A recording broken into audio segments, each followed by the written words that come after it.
And welcome back to A Workers' Power here on 4ZZZ. My name's Bill. I use the he, him pronouns. I'm Jen. I use she, her. I'm Jackson. I use they, them.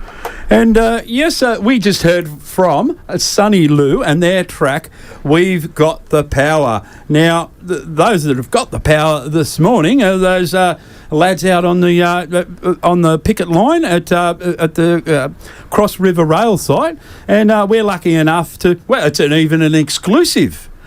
We've got Jade from the CFMEU come and join us to chat about the action. G'day, Jade. Thanks for coming in. Thanks for having us, mate. Appreciate it. Yeah. We appreciate you heading on in. So can you, start us out with, where you can start us out. Where do you begin? That's a really good question on this project. Where do you begin? I mean, this problem started about 5 years ago, Bill, when the government appointed a cheap contractor under a cheap price to build this project, one of the biggest infrastructure projects Queensland has ever undertaken, and they've been cutting corners ever since to try and make the money back. Safety's been atrocious for the last 5 years on the project. Conditions on the job. Full of visa workers who get exploited with no rights in this country. It's just a disgrace. If you picked all of the things that could go wrong with a construction project, they're all on this job. They could not have got it more wrong if they tried, even right down to the engineering. The job got out of sequence really early, so if you know construction, their lack of competence in just how to build things, this contractor, CPB, it's astounding. We knew they were pretty ordinary, and we warned the government about them at the time, but the government took the cheap price and they're going to pay dearly, and unfortunately all of us taxpayers in Queensland are now going to pay dearly. That's the issue. That's right. It's already way over budget, isn't it? A long way over budget, and at least 2 years behind on program. So they're just completely incompetent, the management. And the safety issues, I remember a while ago seeing an image of like a metal steel beam that had crashed down and narrowly missed someone's head. Yeah, I think the one you're referring to is the one that went in a forklift. Yes, that one. Almost decapitated a worker, that one. So there's been so many near misses on the project. How does that even happen? Lack of systems, lack of accountability, lack of support for proper safety structures on the job. In many parts of the project, prior to the CFMEU's intervention, there was no safety committee at all. Health and safety reps that have been appointed by bosses, not elected by workers, and workers have simply had no voice before our union and the other building unions. I must give credit, plumbers and ETU have organised this project, but it's been a long, slow grind of an organising campaign to date. I mean, safety is just ongoing, the issues, and it's now culminated in our enterprise bargaining dispute. So they don't even really care who dies to get this done? No, workers, unfortunately, are just numbers on a spreadsheet to this company. They treat workers like it's a cost. They treat their living standards like they're an unnecessary cost and a point at which they can compete and win the tender on. Who can exploit workers the most seems to win these projects.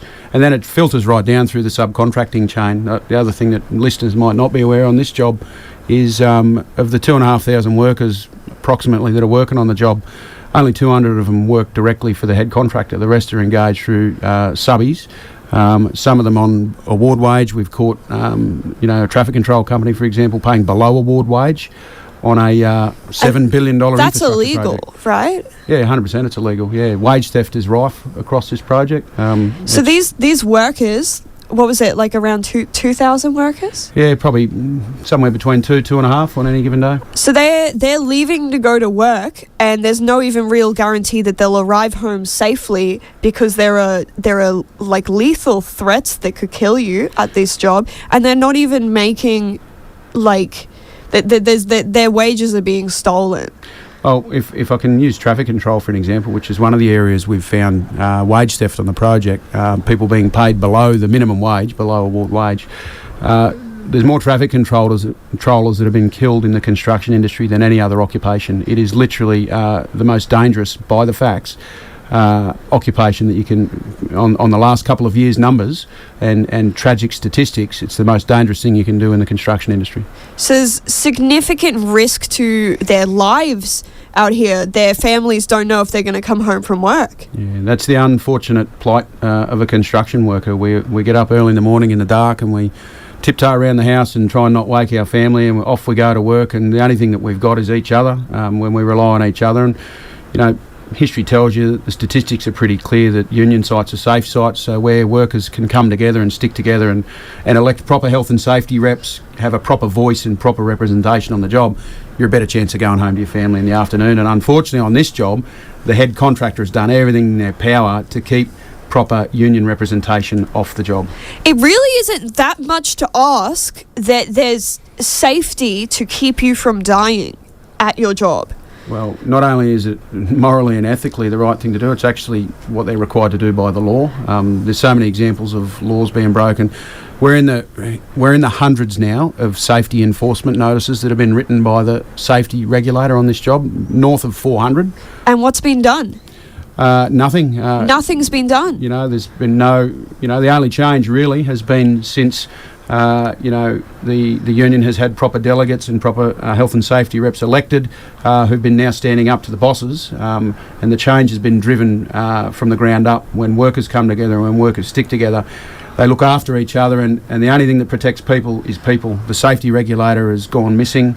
The company clearly doesn't give a shit about the workers. I'm sorry, I'm not allowed to say that anymore. I don't know. Well, you are. You are on my show, you are. I'm a construction worker, mate. Yeah, that's right. That's right. We've got construction workers in here today. They don't care who lives and dies. Like, they straight up don't care who dies, so the only person who can ensure safety is the workers. People protect people. That's clear. The only thing that will protect workers on this job is each other, the union, and coming together and refusing to do the things that are unsafe. I'll give you a recent example. We've just experienced probably the worst summer for heat in southeast Queensland in particular than anyone can remember.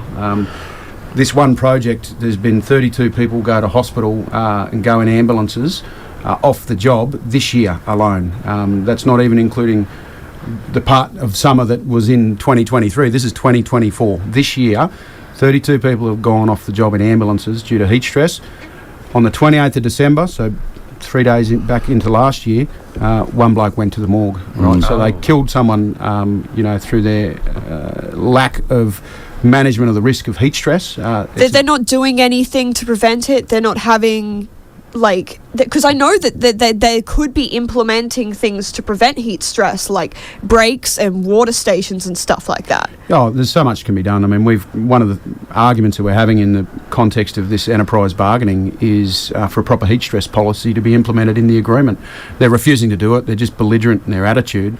But our CFMEU heat stress policy, this is now our 7th summer that it's been enacted across the rest of the building industry. And it's saving lives. It literally is. It's life or death. Yeah, the CFMEU are the leaders in this area. You know, my union, we look to the CFMEU policies and things like that. But up here in Queensland, yeah, we're very, very far behind, which is ironic when we're the hottest state. Yeah, you know, that's absolutely crazy because it poses a risk to human life, and it's really apparent that these companies, it's just cheaper for them to let people go to the hospital. Yeah, that's unfortunately their attitude. They don't have no regard for worker welfare, and the government, can't wash their hands of responsibility either. They were warned about the safety track record of this contractor before they awarded the contract, and they did nothing about it. Yeah, you'd maybe not expect, but you'd hope that at least the government would have some sort of safety standards on their construction projects. But here they are with some of the worst safety conditions across the industry. And I guess the big thing of safety is why the CFMEU is one of the strongest unions we have in the country. Well, safety is core business for our union, and it is for other construction unions, especially. It is for all unions. Let's be honest here. Safety means different things to different workers across different industries. The unfortunate thing about our industry is when corners get cut by greedy bosses, people die. That's the consequence. Steel beams could pierce your skull. Oh yeah, that was terrifying. Yeah. How can that even? I'm wondering. The safety corners that are being cut must be so extreme that a steel beam is able to fall and narrowly miss someone's skull. Well, there's corners that get cut. There's extreme pressure on workers too about speeding the process up. And when you rush things, generally it becomes more dangerous, especially in our industry. That's a factor. The other problem, and I just highlighted it a moment ago, is that because the job is rife with labour hire and subcontractors and casualised workers, they have no job security, and so as soon as they refuse to, do an unsafe task, they don't come back tomorrow. Right? Their job is not there for them tomorrow. They are threatened either directly or indirectly, and a lot of the time, the culture that is driven into these projects from the top management leaves workers high and dry and with no voice and with no rights. And it's a disgrace. I mean, the government, just to pick up on your point, Jackson, the problem we've got here is the government's project should set the benchmark for safety. Taxpayers fund these projects, and this should be the absolute gold standard. But I'll tell you, the advertisements. It's not even on the podium, I can tell you that. The advertisements everywhere making it seem like it's this huge futuristic project. They have these like AI mock-ups of what it's going to look like, and then we see the photos of what's actually happening. It's stark contrast. Yeah, well, again, the spin is not reflected by the reality that workers experience on the job. There's so many video and photographic evidence of the standards that are on this job. It's a disgrace. It's third world conditions in some places. So the action you're taking today, it's that's a result of entering your bargaining period then? Yeah, so we've been, the enterprise agreement expired in October last year for the project. To give you a little bit of history, 5 years ago, our union, along with other construction unions, were in bargaining with CPB to get an agreement done, and we reached an impasse. We refused to budge on things like having a heat policy in the agreement. CPB didn't want to put it in. Our union and the other building unions, said that it was not negotiable. We wanted an agreement that covered all workers on the job. CPB didn't want to cover all workers on the job. They left traffic controllers and cleaners, some of the most vulnerable workers in our industry, left them out of the agreement. Many other poor excuses for safety clauses in bosses' drafted clauses. We refused to budge, and what happened was CPB did a backdoor deal with the AWU for the project, and that's what workers have been stuck with for the last 4 years. Now that agreement has expired, and workers have actually got a say, and they've joined the CFMEU in droves, and they've asked for us to represent them, and that's what we've been doing since October in negotiations for this new agreement. So now's the chance to finally change what you've been stuck with for the past 5 years. Look, unfortunately, the laws of the country give a boss an opportunity to do a greenfield agreement with the unions that they choose. Very rarely, when they have a choice, do they choose the building trades group of unions, CFMEU, ETU and Plumbers Union. They'll often go for a cheap compliant union and get a shit deal done for the job and sell workers out, and that's exactly what unfortunately workers have been living with for the last 5 years on this project. Well, now they've got a voice, now they've got an opportunity to have their say, and that's exactly what they're doing today. Awesome. So what kind of action are you taking?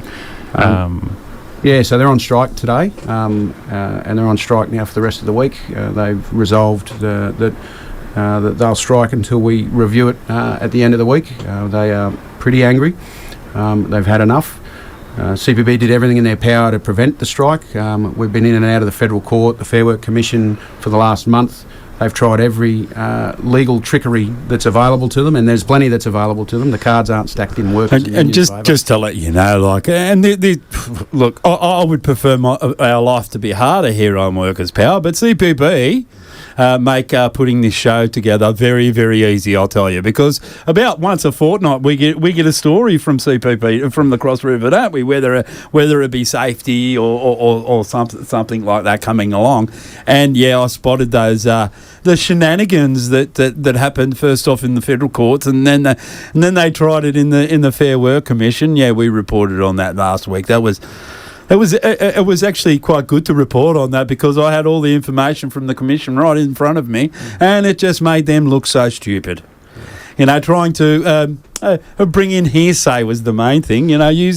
Doing silly things like hearsay, and are you finding that they're using these union busting tactics and lawyers at high noon a lot? That's exactly their play. They tried to bring in unsworn evidence from random so-called workers that had complained about the conduct of strike votes. And fortunately, and it doesn't very often happen this way, fortunately the courts decided that if you're going to put evidence, you need to put people in, to swear to that evidence and have their evidence tested. I mean, that's a basic legal principle, not according to CPB. They tried it anyway and failed. Yeah, that was CPB can suck it. Yeah, that was one that I quite enjoyed sticking it right up, and because it was even a simple retail worker could spot what they were up to and what they were trying to do, and it's basic union busting. Now, you've mentioned the traffic controllers. I spotted them down there, and they were all very, very happy to see me and things like that. So, I want to learn more about this. Their safety. I didn't know that it was so dangerous in their role. Yeah, it is, and again, it's usually where the correct safety measures haven't been implemented on the project. Proper delineation between workers and traffic, between workers and machinery and plant within the project. They are the most vulnerable. Often they're casualised as well, so they haven't had much of a voice traditionally. We're very passionate about leaving no man or woman behind when we do these deals. And 5 years ago, when we reached that impasse with CPB in this agreement, we told them that was not negotiable. And today, 5 years later, it's still not negotiable. We want to lift their standard up, to where they should be. To provide them some dignity and respect, a bit of fairness, give them a bit of a voice in our industry as well, because every worker's got a right to go home to their family. Yeah, Hell yeah! And at the end of the day, all workers contribute their time, and should be rewarded for that. Yeah. Well, when you have an agreement that excludes traffic controllers and cleaners. It's an insult, in my view, to the working class at large, and the union that signed off on that agreement, the AWU, supposedly carries themselves as the traffic controllers union, should hang their head in shame.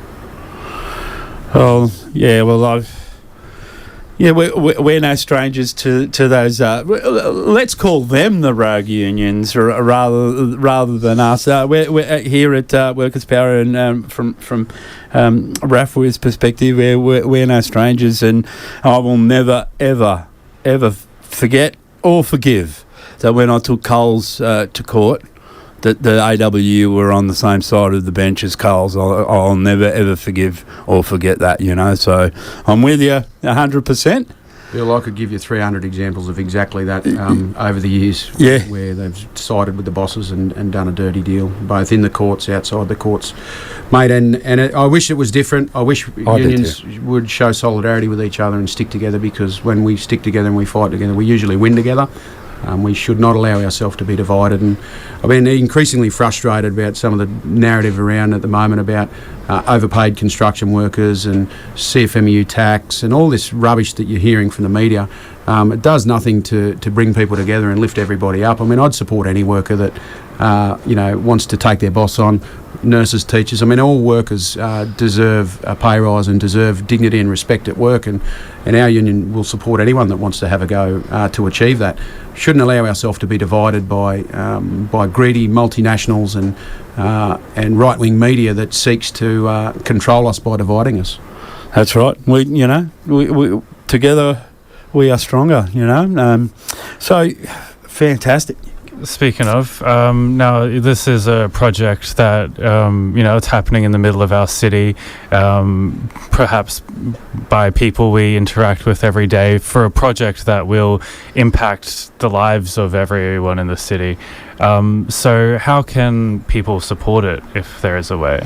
Yeah, look, appreciate that question. You'll be walking past some of these sites where workers are out the front on strike. You'd be surprised how far some direct messages of support, go with workers to when they feel like they're not alone. They know they're not alone. They know they've got plenty of support from other workers. But when members of the community understand what we're talking about here, this rubbish that it's entry level $240,000. I've seen some media about that this morning.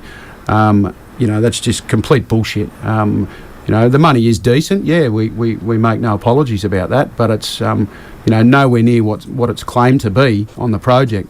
And the reality is hardly anyone's getting the money that's in the agreement anyway, because most of the workers on the job are employed by subcontractors and labour hire. That's our issue. So most workers on the job are either on minimum wage or a little bit above. And it's quite sinister how if you're a subcontractor, they threaten you that if you don't want to do the unsafety option, that you could not come back to work the next day. Then how are you going to pay your rent? And we're in a real big rental crisis in Brisbane at the moment. So they're faced with a choice between unsafety, which could result in serious injury or even death, or homelessness if they lose this job.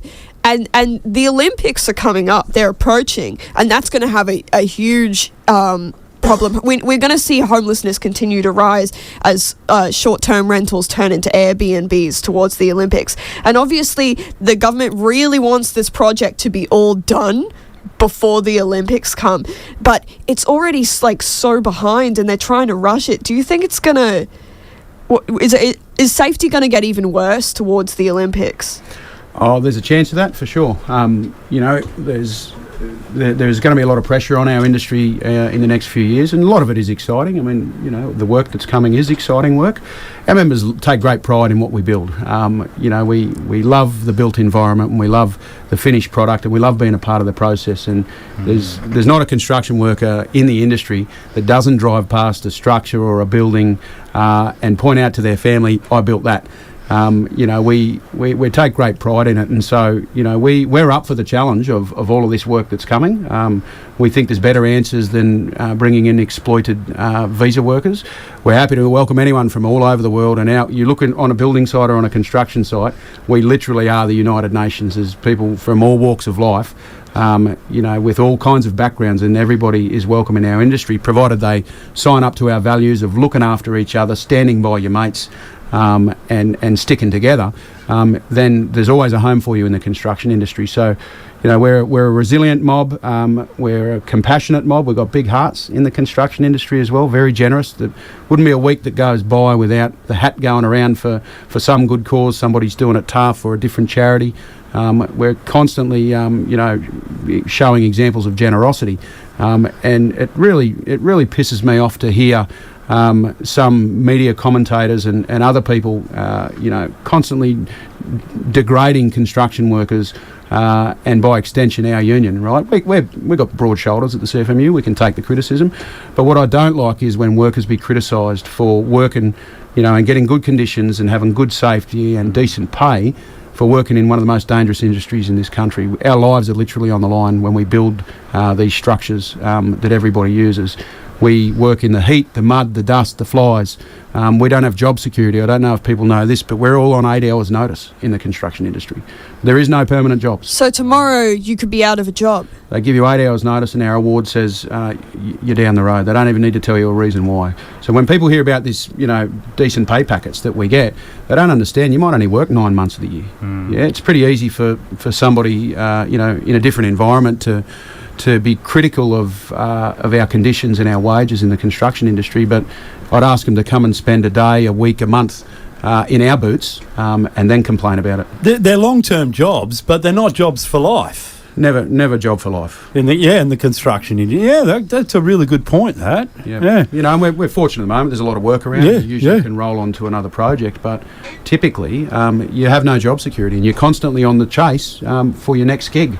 You might spend a couple of weeks out of work, might spend a couple of months out of work. I think not a lot of people understand that. We've had some of our subscribers tune in, bit of feedback.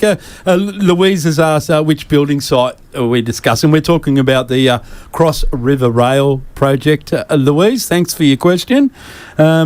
there was another one here. Oh yeah, this one. This is more of a point, but I'll put it to you. Adrian's put in, and we were talking about the traffic controllers, and Adrian says, put a politician on a stop-go bat for 8 hours on a 38-degree Brisbane day. I think that's a great idea. Yeah, they'll quickly learn, what they're worth, won't they? Put a politician on there, put a News Limited journalist on there, put a Tory politician or even a Labor politician, give them all some perspective and see how much they want to complain about the conditions after that. And yeah, Brad, early on, said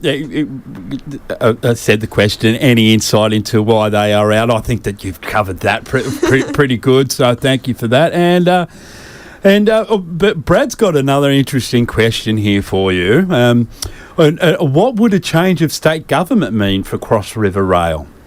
Well, the project will need to be completed regardless of who's in government. At the end of the day, unfortunately, I don't think anyone does well, when no workers anyway do well when Liberal government's in power. Whilst Labor might frustrate the hell out of us, it can always get worse. So, I think it could get worse on the project. From my point of view, whoever's in government, our union will deal with whatever's thrown our way. There's no dramas there. We've done that in the past. But as far as the workers on the job, I think you'd see the safety deteriorate even further. When the Liberals were last in power, they defunded the safety regulator, and a lot of people. Personally, I was on the board of Workplace Health and Safety at the time and was removed by the previous Liberal government. So they take away proper voices. They do that, don't you? Yeah. They defund the inspectorate. Hire you for safety, and then when you do safety, they're like, no, not like that. Yeah. Well, yeah, we don't want that.